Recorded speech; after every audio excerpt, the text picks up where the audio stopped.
ফেসবুকের কমেন্টে মোহাম্মদুল্লাহ ভাই প্রশ্ন করেছেন যে যদি হাতে সুপারগুলো আঠা লেগে যায়, শুধু হাতে না, শরীরের যে কোনো অঙ্গে যদি সুপারগুলো আঠা লেগে যায় তাহলে উজু গোসল সহি হবে কিনা। এটা খুবই গুরুত্বপূর্ণ প্রশ্ন। যারা মিস্ত্রি আছেন বা যারা এই আঠা নিয়ে কাজ করেন, অনেক সময় তাদের হাতে এই আঠা লেগে যায়। তো এই ক্ষেত্রে উজু গোসলের কি বিধান?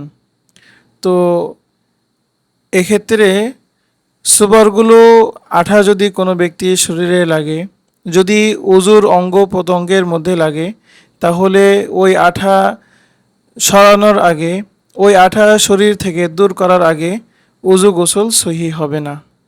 যদি উজুর অঙ্গ প্রত্যঙ্গের মধ্যে, যেমন হাতে অথবা পায়ে অথবা মুখে যদি সুপারগুলো আঠা লেগে যায়, তাহলে এই আঠা দূর করা ছাড়া উজু গোসল সহি হবে না। এখন এই আঠা দূর করার যে পদ্ধতি আমরা নিজেরাও প্র্যাকটিস করে দেখেছি।